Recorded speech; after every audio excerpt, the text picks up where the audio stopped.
Hello viewers, कैसे हैं आप। उम्मीद करता हूं आप सब अच्छे होंगे। आज का हमारा टॉपिक एक बहुत ही महत्वपूर्ण टॉपिक, हर एग्जाम की पसंद,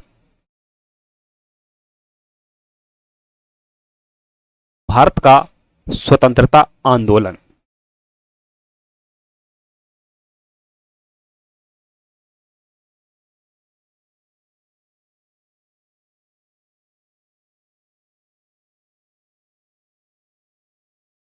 इंडियन नेशनल मूवमेंट। जहां से एग्जाम में प्रश्न आपको देखने को मिल जाते हैं। आधुनिक इतिहास का ऐसा टॉपिक जो हर एग्जाम के लिए, कोई भी कॉम्पिटिटिव एग्जाम हो, बहुत ही महत्वपूर्ण टॉपिक है। तो हम पढ़ेंगे सन 1884 से लेकर 1947 तक के आंदोलन एक ही वीडियो में। तो बने रहिए हमारे साथ, वीडियो को पूरा देखिए, स्किप ना करिए। और हाँ, आपसे कहना चाहूँगा, यदि आप चैनल पर पहली बार आए हैं और चैनल को सब्सक्राइब नहीं किया है तो सब्सक्राइब करके बेल आइकन को प्रेस कर लीजिए, जिससे हमारे आने वाले वीडियो का नोटिफिकेशन आपको मिलता रहे। तो इसी के साथ शुरू करते हैं अपने इस वीडियो को। भारत का स्वतंत्रता आंदोलन। भारतीय राष्ट्रीय कांग्रेस की स्थापना।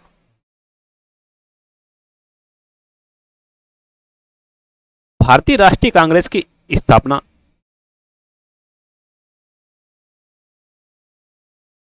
एओ ह्यूम ने 1884 ईस्वी में भारतीय राष्ट्रीय कांग्रेस की स्थापना की,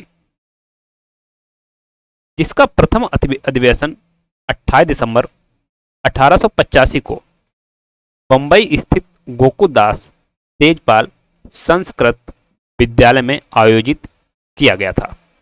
अब यहाँ से एक तो इसकी डेट हो गई मैन, और कहाँ स्थापित किया गया था वह जगह हो गई बंबई। बंबई में कहाँ? गोकुलदास तेजपाल संस्कृत विद्यालय में। लाला लाजपत राय ने 1916 में यंग इंडिया में एक लेख लिखा, जिसमें उन्होंने कांग्रेस को लॉर्ड डफरिन के दिमाग की उपज बताया। सुरेंद्र नाथ बनर्जी ने नेशनल कॉन्फ्रेंस का 1886 में भारतीय राष्ट्रीय कांग्रेस में विलय हो गया। कांग्रेस की अध्यक्षता करने वाला प्रथम अंग्रेज जॉर्ज यूल 1888 ईस्वी था। तो यहां से कई पॉइंट निकल के आए कि स्थापना 1884 में, पहला अधिवेशन 28 दिसंबर 1885 को कहाँ हुआ? तेजपाल संस्कृत विद्यालय बंबई में, और प्रथम अध्यक्षता करने वाला प्रथम अंग्रेज जॉर्ज यूल 1888। क्रांतिकारी आतंकवाद का प्रथम चरण 1905 से 1915। क्रांतिकारी आतंकवाद के प्रमुख केंद्र बंगाल, पंजाब, हरियाणा में सक्रिय क्रांतिकारियों ने तिलक द्वारा दिए गए नारे अनुनय विनय नहीं बल्कि अहिंसा के नारे को अपना आदर्श वाक्य बनाया। भारत ने क्रांतिकारी गतिविधियों की शुरुआत 1897 में महाराष्ट्र से मानी जाती है। 1902 में बंगाल में पहले क्रांतिकारी संगठन अनुशीलन समिति की स्थापना मिदनापुर में ज्ञानेंद्र नाथ बसु द्वारा, कलकत्ता में जतीन्द्र नाथ बनर्जी और बरेंद्र नाथ घोष के द्वारा की गई। गदर पार्टी 1913 ईस्वी। गदर पार्टी 1913 ईस्वी। गदर पत्रिका के नाम पर ही हिंदू एसोसिएशन ऑफ अमेरिका का नाम गदर आंदोलन पड़ गया। कौन सा था? हिंदू एसोसिएशन ऑफ अमेरिका का नाम गदर आंदोलन पड़ गया। लाला हरदयाल, भाई परमानंद और रामचंद्र गदर पार्टी के प्रमुख नेता थे। तो यहां से भी प्रश्न बनता है कि गदर पार्टी की स्थापना किसने की? लाला हरदयाल। बंगाल विभाजन 1905 ईस्वी।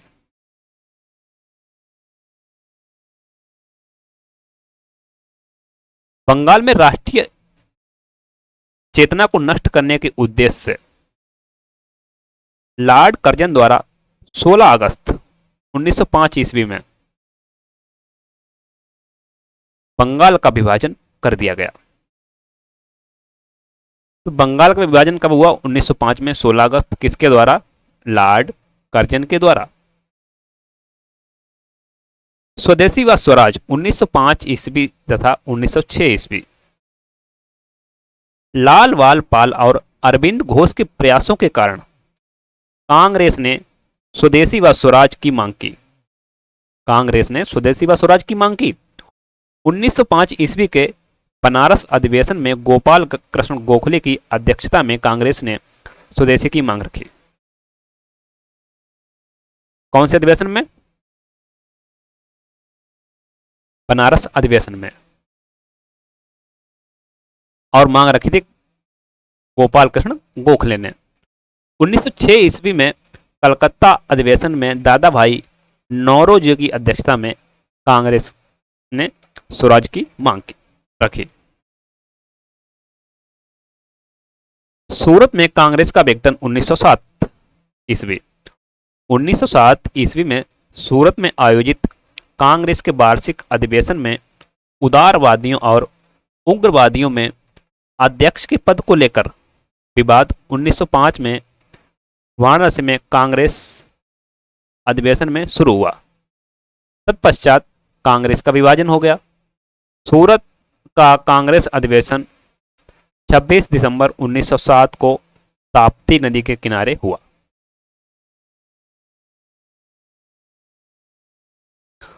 मुस्लिम लीग की स्थापना 1906 ईस्वी में। ढाका के नवाब सलीमुल्लाह के नेतृत्व में 30 दिसंबर 1906 ईस्वी को ढाका में आयोजित एक बैठक में अखिल भारतीय मुस्लिम लीग की स्थापना की घोषणा की गई। मुस्लिम लीग के प्रथम अध्यक्ष बकार उल मुश्ताक हुसैन थे। तो यहाँ पर एक पॉइंट निकल के आता कि मुस्लिम लीग के प्रथम अध्यक्ष बकार उल मुश्ताक हुसैन थे। नवाब सलीमुल्लाह इसके संस्थापक अध्यक्ष थे। दिल्ली दरबार 1911 ईस्वी। दिल्ली 1911 में ब्रिटिश सम्राट जॉर्ज पंचम और महारानी मैरी के भारत आगमन पर उसके स्वागत हेतु दिल्ली में एक दरबार का आयोजन किया गया। 1 अप्रैल 1912 को दिल्ली को कलकत्ता की जगह भारत की नई राजधानी बनाया गया। अब जो राजधानी कलकत्ता हुआ करती थी, अब वह राजधानी दिल्ली को बना दिया गया। लखनऊ पैक्ट 1916 ईस्वी। लखनऊ पैक्ट 1916 ईस्वी। 1916 में मुस्लिम लीग के लखनऊ अधिवेशन में पहली बार जिन्ना ने हिस्सा लिया। उसी वर्ष कांग्रेस के कराची अधिवेशन में भी जिन्ना उपस्थित थे। समझौते के द्वारा कांग्रेस ने पहली बार मुसलमानों के लिए पृथक निर्वाचन मंडल की मांग को औपचारिक रूप से स्वीकार कर लिया, जो बाद में एक बड़ी भूल सिद्ध हुई। होम रूल लीग आंदोलन। होम रूल लीग की स्थापना की योजना मूलतः एनी बेसेंट द्वारा बनाई गई थी।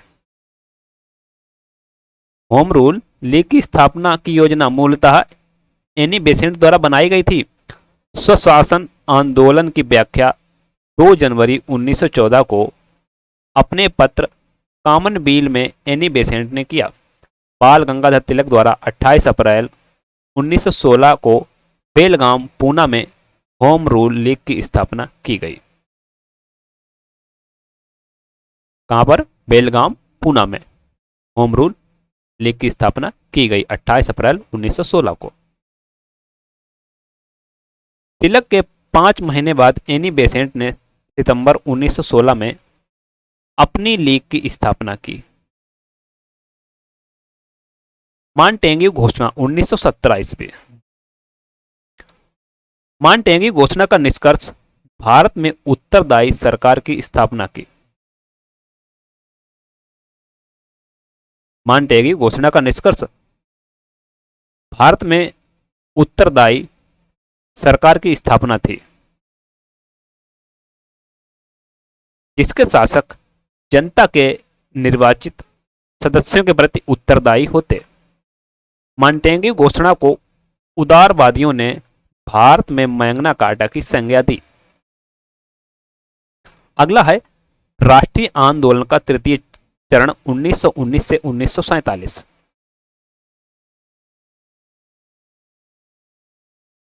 उन्नीस 1915 में गांधी जी दक्षिण अफ्रीका से भारत आए। भारत में गोपाल कृष्ण गोखले के विचारों ने गांधी जी को सर्वाधिक प्रभावित किया।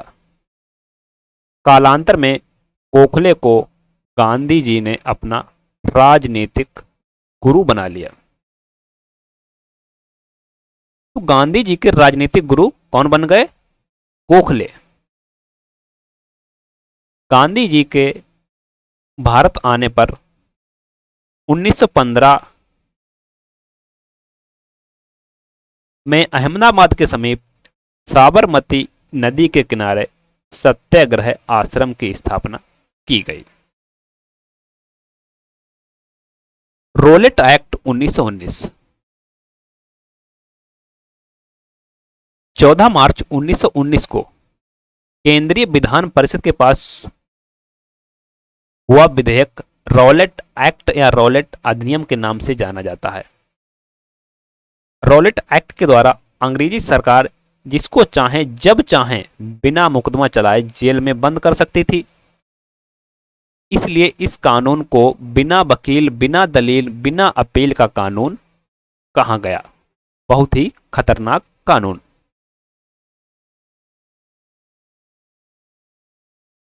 अगला है जलियांवाला बाग कांड 1919। 13 अप्रैल 1919 को अमृतसर के जलियांवाला बाग में गोलीकांड और नेताओं की गिरफ्तारी के विरुद्ध एक शांति सभा का आयोजन किया गया था। सभा स्थल पर उपस्थित अंग्रेज जनरल ओ डायर ने बिना कोई पूर्व सूचना या चेतावनी के भीड़ पर गोली चलवा दी, जिसमें करीब 1000 लोग मारे गए। सरकारी रिपोर्ट के अनुसार 10 मिनट तक चली गोलीबारी में करीब 379 व्यक्ति मारे गए और 1200 घायल हुए। कांग्रेस ने जलियांवाला बाग हत्याकांड की जांच हेतु मदन मोहन मालवीय की अध्यक्षता में एक समिति की स्थापना की।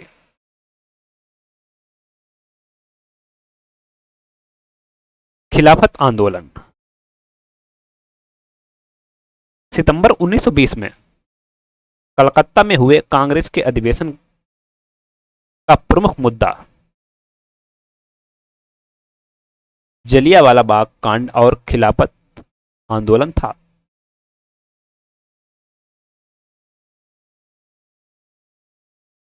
17 अक्टूबर 1919 को अखिल भारतीय स्तर पर खिलाफत दिवस मनाया गया था। असहयोग आंदोलन 1920 से 1921। कलकत्ता में कांग्रेस के विशेष अधिवेशन 1920 में पास हुआ। असहयोग आंदोलन संबंधी प्रस्ताव में दिसंबर 1920 में नागपुर में हुए कांग्रेस के वार्षिक अधिवेशन में पुष्टि कर दी गई। असहयोग आंदोलन गांधी जी के द्वारा अगस्त 1920 में 1920 को शुरू कर दिया गया। स्वराज पार्टी का गठन 1923 में। सी आर दास और पंडित मोतीलाल नेहरू ने मार्च 1923 को इलाहाबाद में कांग्रेस खिलाफत स्वराज पार्टी, जिसे सामान्यतः स्वराज पार्टी के नाम से जाना जाता था, की स्थापना की। 16 जून 1925 को सी आर दास की मृत्यु के बाद स्वराज दल की शक्ति क्षीण होने लगी। क्रांतिकारी आतंकवादी आंदोलन का द्वितीय चरण।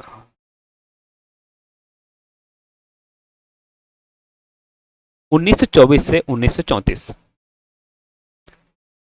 अक्टूबर 1924 में सचिंद्र सान्याल, राम प्रसाद बिस्मिल, चंद्रशेखर आजाद ने कानपुर में क्रांतिकारी संस्था हिंदुस्तान रिपब्लिकन एसोसिएशन की स्थापना की। चंद्रशेखर आजाद के नेतृत्व में सितंबर 1928 को दिल्ली के फिरोज शाह कोटला मैदान में Hindustan socialist Republic association HSAR की स्थापना की। 23 मार्च 1931 को भगत सिंह, सुखदेव, राजगुरु को फांसी दे दी गई। 27 फरवरी 1931 को इलाहाबाद के अल्फ्रेड पार्क में पुलिस की मुठभेड़ में चंद्रशेखर आजाद भी मारे गए।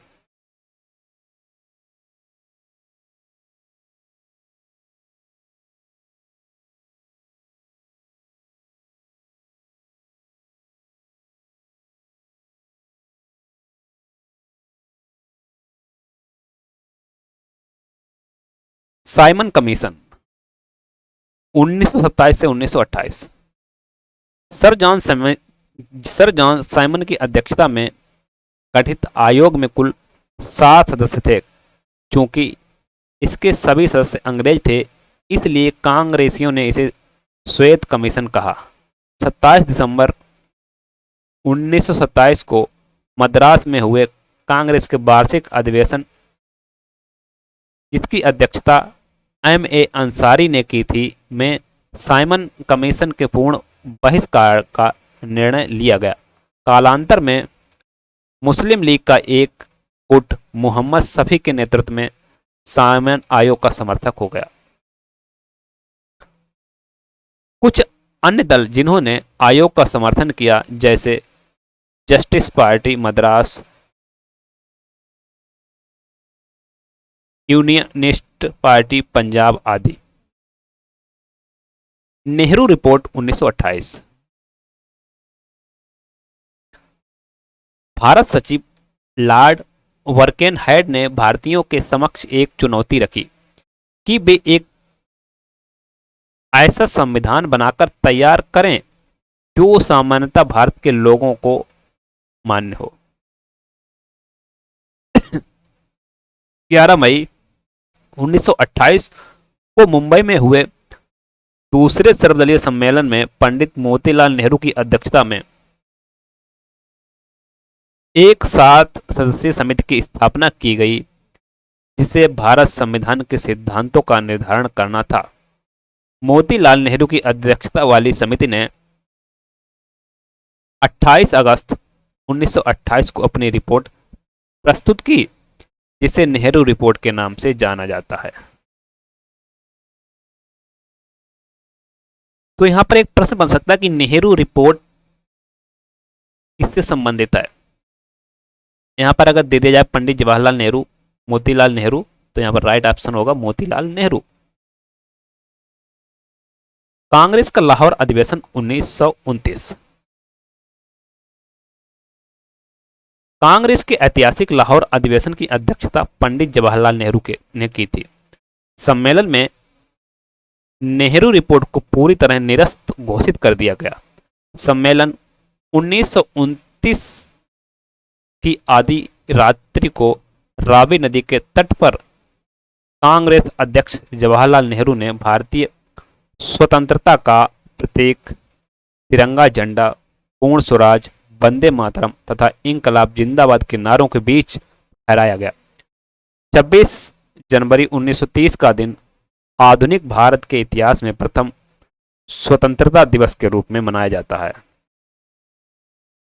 सविनय अवज्ञा आंदोलन 1929 के लाहौर कांग्रेस अधिवेशन में कांग्रेस कार्यकारिणी को सविनय अवज्ञा आंदोलन शुरू करने का अधिकार दिया गया। गांधी जी ने अपनी 11 सूत्री मांगों को मनवाने के लिए इरविन को एक पत्र लिखा। मैंने रोटी मांगी थी, मुझे पत्थर मिला, इंतजार की घड़ियां समाप्त हुई। सविनय अवज्ञा आंदोलन के तहत गांधी जी ने 12 मार्च 1930 को ऐतिहासिक नमक सत्याग्रह की शुरुआत की। 24 दिन की लंबी यात्रा के बाद 6 अप्रैल 1930 को दांडी में गांधी जी ने सांकेतिक रूप से नमक कानून तोड़ा। यहीं से सविनय अवज्ञा आंदोलन की शुरुआत हुई। सविनय अवज्ञा आंदोलन के समय ही बच्चों की बानर सेना व लड़कियों की माजेरी सेना का गठन किया गया।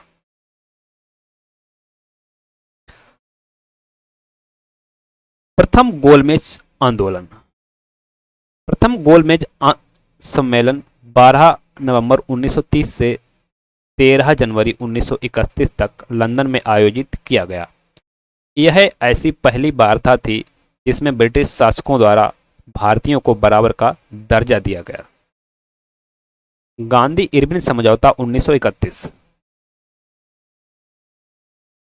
गांधी जी और इरविन के बीच लंबी बातचीत के बाद 5 मार्च 1931 को एक समझौता हुआ जिसे गांधी इरविन समझौते के नाम से जाना जाता है।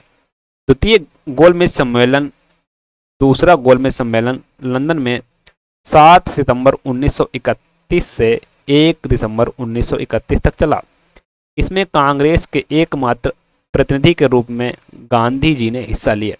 द्वितीय गोलमेज सम्मेलन में मदन मोहन मालवीय और एनी बेसेंट ने खुद के खर्च पर हिस्सा लिया था। सविनय अवज्ञा आंदोलन 1932 से 1934। 1 जनवरी 1932 को कांग्रेस कार्य समिति ने सविनय अवज्ञा आंदोलन को दोबारा शुरू करने का निर्णय लिया। जिस समय आंदोलन अपने चरम पर था, उसी समय ब्रिटिश प्रधानमंत्री रैमजे मैकडोनाल्ड ने अपना प्रसिद्ध सांप्रदायिक पंचाट की घोषणा कर आंदोलन की दिशा बदल दी। सांप्रदायिक पंचाट और पूना समझौता 1932। ब्रिटिश प्रधानमंत्री रैमजे मैकडोनाल्ड ने 16 अगस्त 1932 को विभिन्न संप्रदायों के प्रतिनिधित्व के विषय पर एक पंचाट जारी किया, जिसे सांप्रदायिक पंचाट कहा जाता है। मदन मोहन मालवीय, डॉक्टर राजेंद्र प्रसाद, पुरुषोत्तम दास, राजगोपालाचारी आदि के प्रयत्नों से गांधी जी के उपवास के 5 दिन बाद 26 सितंबर 1932 को गांधी जी और दलित नेता अंबेडकर में पूना समझौता हुआ। तृतीय गोलमेज सम्मेलन 1932। लंदन में तृतीय गोलमेज सम्मेलन 17 नवंबर 1932 से 24 नवंबर 1932 तक चला। कांग्रेस ने सम्मेलन का बहिष्कार किया। इस सम्मेलन में 46 प्रतिनिधियों ने हिस्सा लिया। सम्मेलन में भारत सरकार अधिनियम 1935 हेतु ठोस योजना के अंतिम स्वरूप को पेश किया गया।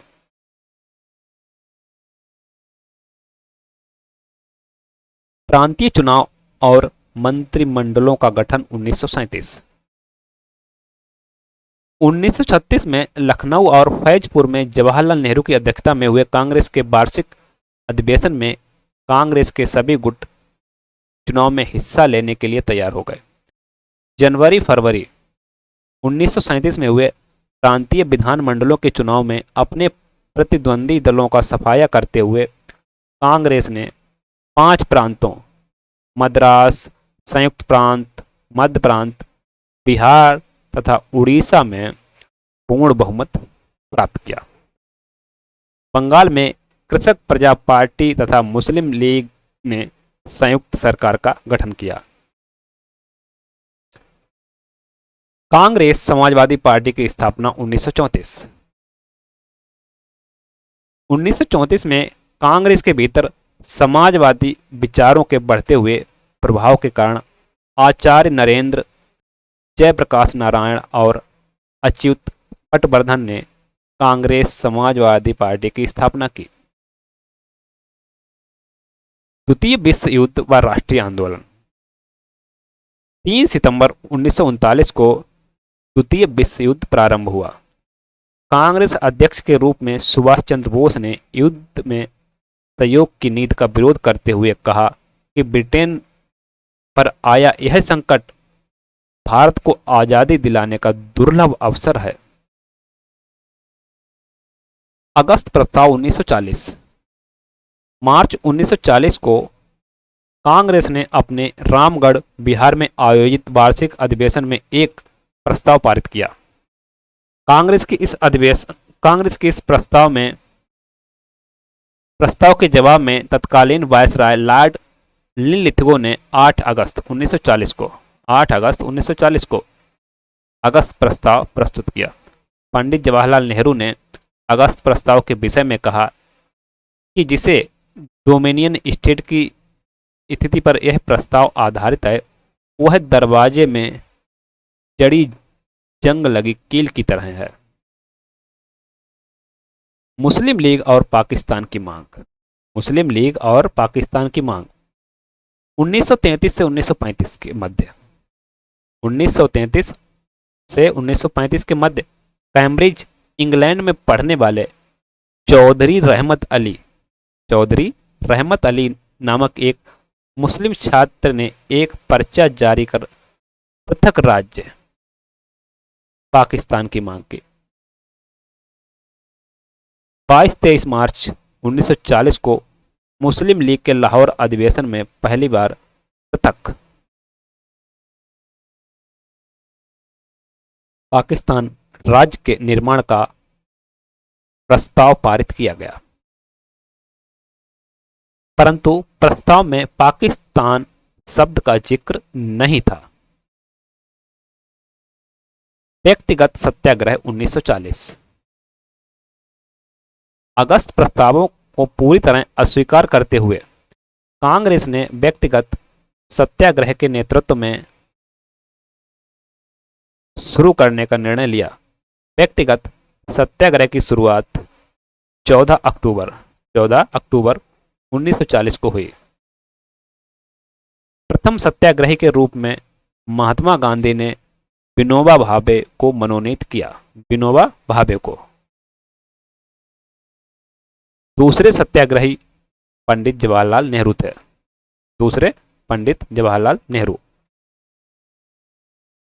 क्रिप्स प्रस्ताव। द्वितीय विश्व युद्ध में मित्र राष्ट्रों की कमजोर हो रही स्थिति के कारण ब्रिटेन पर इस बात का दबाव बढ़ने लगा कि भारत की जनता के साथ न्यायपूर्ण व्यवहार करे। स्टैफोर्ड क्रिप्स भारत के शुभ चिंतकों तथा स्वतंत्रता के हिमायतियों में एक थे। कांग्रेस और मुस्लिम लीग दोनों ने क्रिप्स प्रस्तावों को अस्वीकार कर दिया।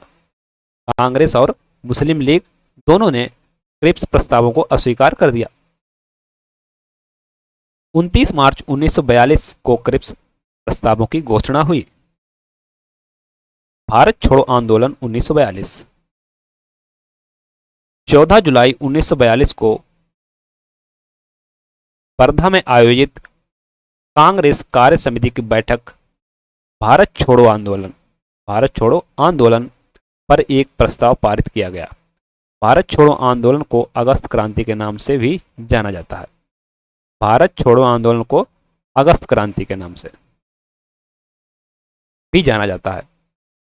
आंदोलन 9 अगस्त 1942 को शुरू होते ही गांधी जी तथा अन्य चोटी के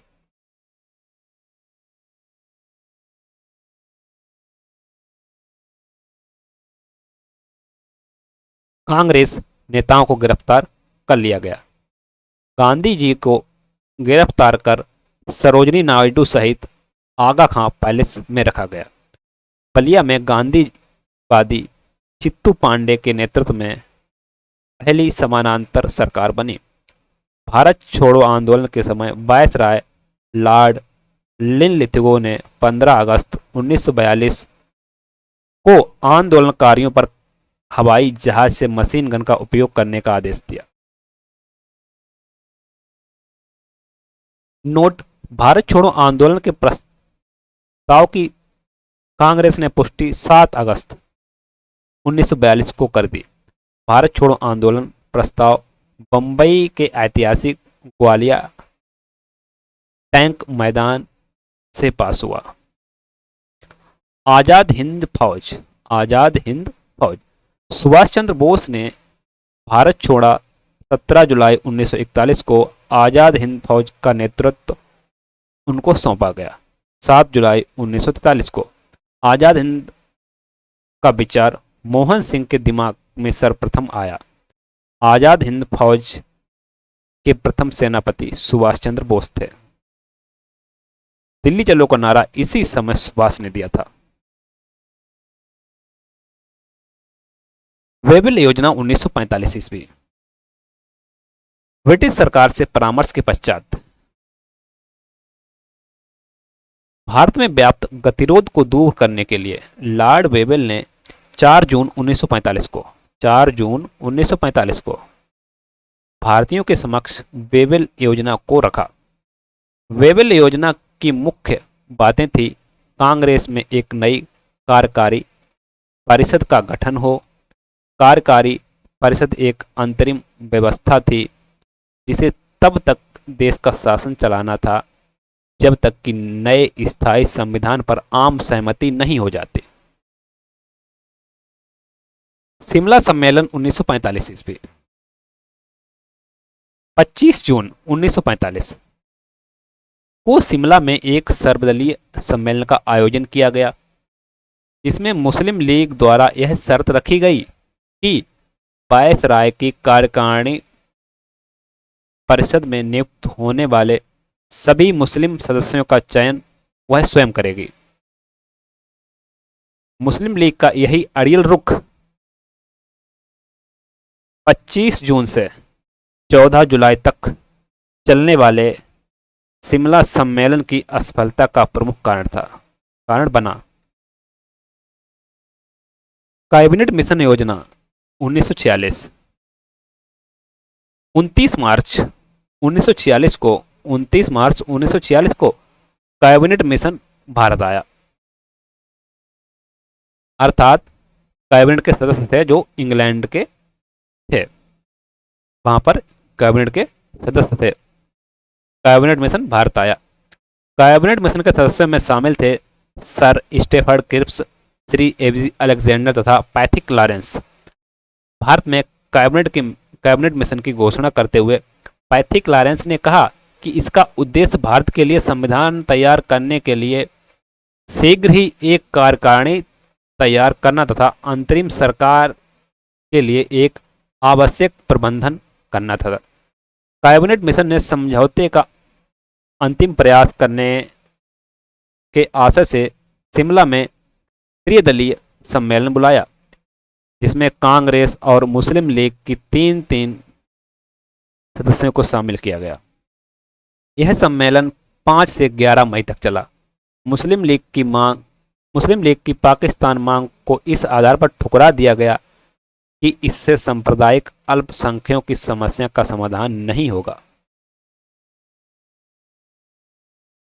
लॉर्ड माउंटबेटन योजना जून 1947।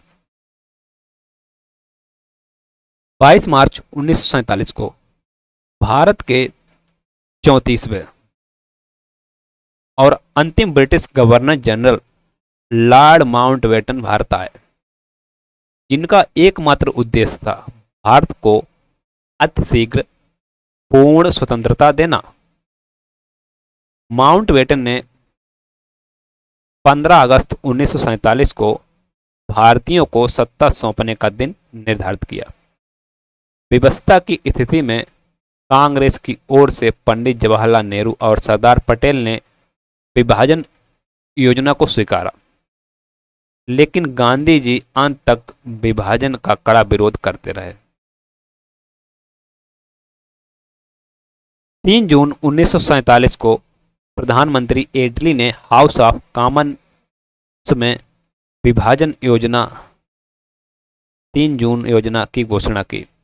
कांग्रेस कार्यकारिणी समिति ने 12 जून को तथा कांग्रेस महासमिति ने 14 और 15 जून 1947 को दिल्ली में हुई बैठक में माउंटबेटन योजना की पुष्टि कर दी।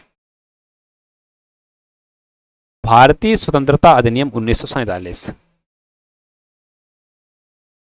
माउंटबेटन योजना के आधार पर ब्रिटिश संसद ने 18 जुलाई 1947 को भारतीय स्वतंत्रता अधिनियम 1947 को पास किया। भारतीय स्वतंत्रता अधिनियम 1947 को पास किया। इस उपबंध द्वारा ही 15 अगस्त 1947 को भारत का विभाजन हुआ। 14 और 15 अगस्त 1947 की मध्य रात्रि के समय भारत स्वतंत्र हो गया। Thanks for watching. मिलते हैं नेक्स्ट वीडियो में एक नए टॉपिक के साथ। तब तक के लिए नमस्कार।